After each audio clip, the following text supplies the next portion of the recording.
2020년은 예수 그리스도 후기 성도교회 역사에 있어 매우 뜻깊은 한 해입니다. 바로 이 교회의 시작이라고 할 수 있는 첫 번째 시연 200주년이기 때문인데요. 이 교회는 200년이라는 시간 동안 참 많은 변화와 성장 그리고 다양한 역사를 겪었습니다. 오늘은 그 역사의 이정표들을 더 잘 이해할 수 있도록 흥미로운 시간을 마련해 보았습니다. 바로 우리에게 사랑받았던 영화와 서적들로 함께 그 당시 배경과 역사적 시점들을 만나보시죠. 아시다시피 이 교회 이름은 예수 그리스도 후기 성도교회입니다. 2000년 전 예수님께서 세우셨던 교회가 사라졌고 1830년 다시 회복되었음을 뜻합니다. 그 시작에는 1805년 미국에서 태어난 조셉 스미스라는 선지자가 있었죠. 당시 조선을 보면 조선 왕조 중 순조가 임금으로 재위한 지 5년 정도 되었을 때라고 할 수 있는데요. 순조는 영화 영린에서 현빈이 맡았던 정조의 아들입니다. 잘 알려진 영화 사도를 예로 들어보면 영조의 송강호, 그 아들인 사도세자 유야인, 그리고 사도세자의 아들인 정조 현빈으로 이어진다고 할 수 있겠습니다. 당시의 조선은 외국과 상업적 교류가 시작되었을 때라 천주교가 들어오기도 했는데요. 1801년 천주교 금지령이 내려지면서 박해가 시작되고 차승원 주연의 혈앤우와 같은 영화들이 그런 천주교 박해를 다루기도 했습니다. 조셉 스미스가 미국에서 태어날 때에도 마찬가지로 종교적 혼란이 가속화되고 있었죠. 제인 오스틴의 소설을 원작으로 한 영화 오만과 편견도 18세기 말부터 19세기 초 영국의 로맨스와 사회상을 엿볼 수 있는 영화입니다. 이 교회의 가장 극적인 사건은 바로 수많은 종교에 혼란스러워하던 조셉 스미스가 15살이 되던 해인 1820년에 일어났습니다. 당시 미국은 노예제도는 물론 영토 분쟁이나 원주민과의 적대적인 관계 등 어느 것 하나 제대로 정립되지 못한 나라였죠. 종교 또한 수많은 갈래와 셀 수 없이 많은 종파로 인해 혼란이 가중되고 있었습니다. 조셉 스미스는 그런 혼란함 속에서 참된 교회를 찾고 싶었고 미국 동부의 한 숲에서 무릎을 꿇고 기도하게 되었습니다. 그리고 그 응답으로 하나님 아버지 그리고 예수 그리스도께서 나타나셨다는 것이 이 교회의 시작이자 회복된 복음의 첫 번째 단추입니다. 그로부터 7년이 지난 후 조셉 스미스는 몰몬경 금판을 미국 동부에 위치한 구모라 산에서 발견하게 되었는데요. 이 금판은 그로부터 1200년 전 그 백성들이 멸망될 것을 알고 있던 선지자 모로나이가 그 땅속에 숨겼던 것이었습니다. 조셉 스미스가 이 몰몬경 금판을 찾고 번역하면서부터 이 교회가 태동하기 시작한 것입니다. 1827년에 조선은 순조의 아들인 효명세자가 대리청정으로 짧은 기간 동안 젊은 임금의 역할을 하던 때였습니다. 몇 년 전 큰 인기를 얻었던 구름이 그린 달빛이라는 픽션 사극이 있었는데요. 박보검 배우가 연기했던 세자의 역할이 바로 효명세자를 모티브로 한 것이었다고 하죠. 실제로 효명세자는 슬프게도 젊은 나이에 급작스러운 병환으로 요절하게 되는데요. 조승우 주연의 영화 명당에서 초반부에 묘자리를 잘못 써서 효명세자가 요절했다는 가정의 서사로 시작됩니다. 바로 그때쯤을 다룬 이야기라고 할 수 있겠습니다.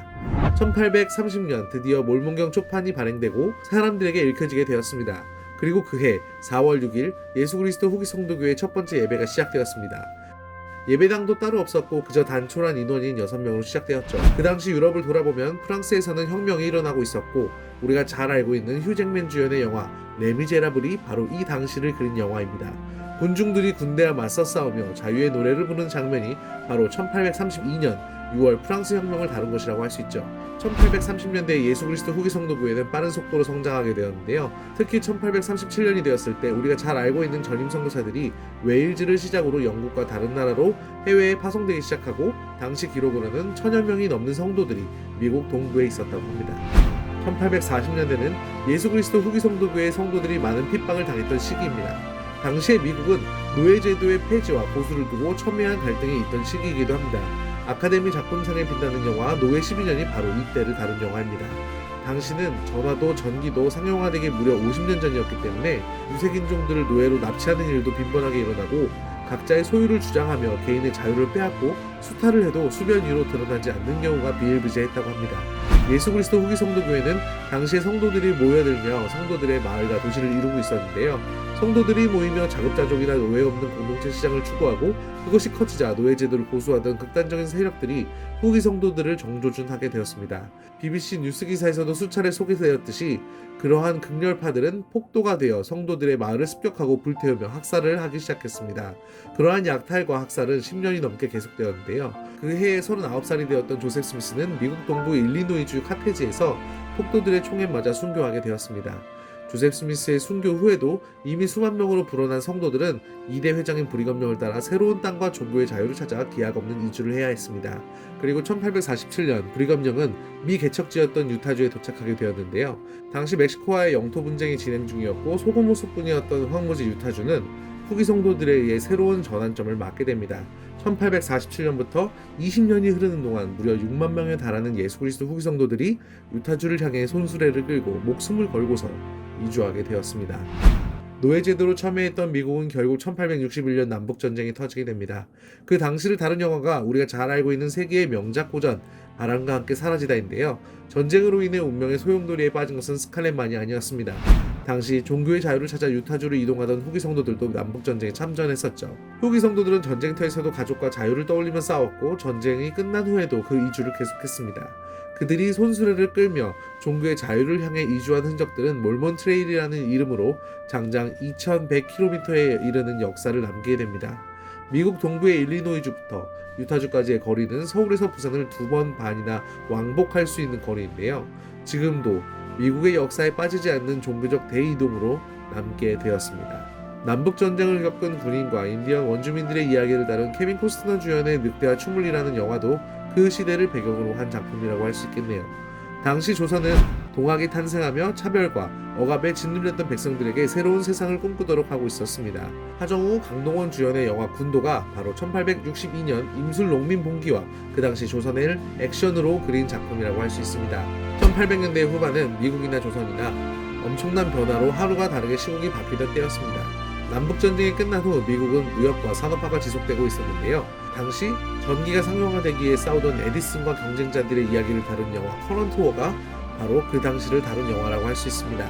예수 그리스도 후기 성도교회는 일부 회원이 실시하던 1890년 복수 결혼을 중지하며 이것을 공식 선언으로 발표했는데요. 몇 년 전까지만 해도 교회를 폄훼하는 가짜 뉴스를 보면 항상 1890년에 중지된 복수 결혼제를 지금도 시행하는 것처럼 말하는 사람들이 있었죠. 그러나 인터넷을 통해 정보들이 공개됨에 따라 폄훼성 가짜 뉴스들이 밝혀지며 그런 이야기를 꺼내는 사람들이 많이 줄어든 것을 볼 수 있습니다. 당시 고종황제가 있던 조선은 강화도 조약과 갑승정변으로 인해 국운이 다해가는 것을 느낄 수 있던 때이기도 합니다.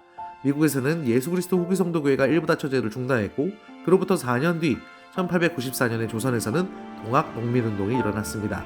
그리고 1년이 지나 명성황후가 시해되는 슬픈 상처를 겪기도 했습니다. 동학 농민운동을 다룬 조정석 주연의 사극 녹두꽃과 일제강점기의 시작을 그린 이병헌 김태리 주연의 미스터 선샤인이 이 당시의 조선을 그린 드라마들이죠. 오늘은 이렇게 격동의 1800년대를 영화, 드라마들로 소개해드렸는데요. 당시의 역사와 배경들을 이해하시는 데 도움이 되었으면 합니다. 이제 다음은 1900년대를 다뤄볼 예정입니다. 1900년대의 유럽은 세계대전으로 커다란 변혁을 겪었고 미국은 경제대공황 이후에 엄청난 발전을 이뤘지만 인종차별과 같은 사회 문제를 떠안게 되었습니다. 대한제국으로 시작해 일제강점기를 지나 한국전쟁을 겪었음에도 엄청난 성장을 이룬 대한민국의 이야기도 함께 영화, 드라마로 되짚어볼 계획입니다. 1900년대의 예수 그리스도 후기 성도교회는 전 세계의 성도들이 늘어나며 눈부신 성장을 했던 시기인데요. 이러한 역사들 속에서 하나님 아버지와 예수 그리스도의 복음이 어떻게 퍼져나가는지를 역사적 사건들과 함께 대조해보시는 것도 회복된 복음을 이해하는 데 도움을 주리라 생각합니다. 그럼 다음 편을 기대해주시고 이 영상이 마음에 드신다면 좋아요와 댓글을 남겨주세요.